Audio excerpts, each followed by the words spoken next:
আজকে আমি তৈরি করে দেখাবো কাঁচামরিচ ভর্তা। এখানে আমি কতগুলো ছোট ছোট কাঁচামরিচ নিয়ে নিয়েছি ধুয়ে। চুলাতে একটি কড়াই বসিয়ে দিয়েছি, কড়াইটা গরম হয়ে গিয়েছে। এখন কাঁচামরিচগুলো দিয়ে দিচ্ছি। কাঁচামরিচগুলো আমি খালি কড়াইয়ে ভেজে নিচ্ছি।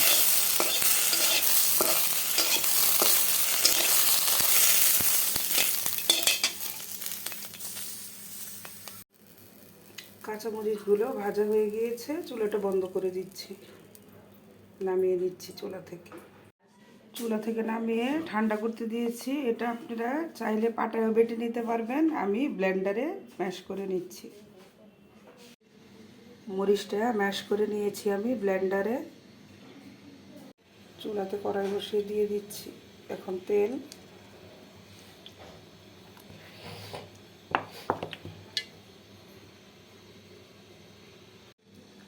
কাঁচামরিচের সঙ্গে আমি ব্যবহার করব পেঁয়াজ। এখানে কতগুলো পেঁয়াজ আমি কুচি করে নিয়েছি। আর ব্যবহার করব সিদ্ধ আলু। আলুটা আমি সিদ্ধ করে আগে থেকে ম্যাশ করে নিয়েছি। তেলটা গরম হয়ে গিয়েছে, এখন পেঁয়াজ দিয়ে দিচ্ছি। এখন পেঁয়াজগুলো দিয়ে দিয়েছি।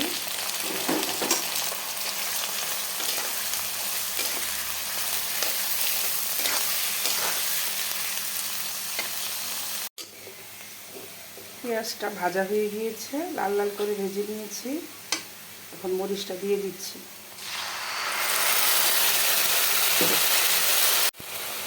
মরিচটা দিয়ে ভাজা ভাজা করে নিচ্ছি। মরিচটা ভাজা ভাজা হয়ে গিয়েছে, এখন আলুটা দিয়ে দিচ্ছি।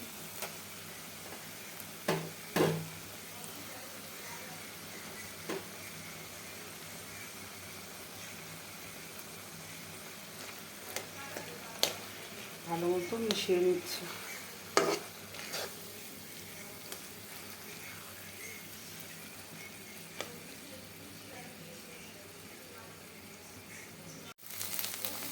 এখন দিয়ে দিচ্ছি পরিমাণ মতো লবণ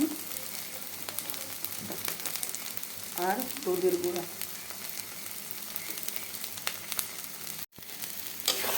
এখন ভালো মতো মিশিয়ে নিচ্ছি, ভাজা ভাজা করে নিচ্ছি।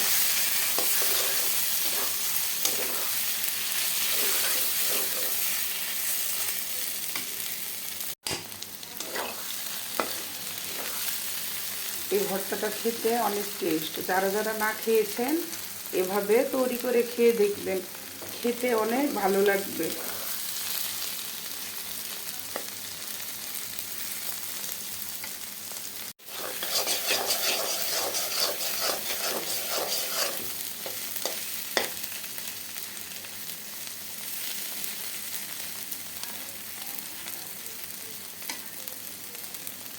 ভর্তাটা তৈরি হয়ে গিয়েছে, এবার চুলা থেকে নামিয়ে নিচ্ছি। চুলা থেকে ভর্তাটা নামিয়ে পরিবেশন করে নিয়েছি। এই ভর্তাটা শুধু গরম ভাত না, চিতই পিঠা, পরোটা, রুটি সব কিছুর সাথে আমরা খেয়ে থাকি। আপনারা একবার হলেও খেয়ে দেখবেন, আশা করি অনেক ভালো লাগবে।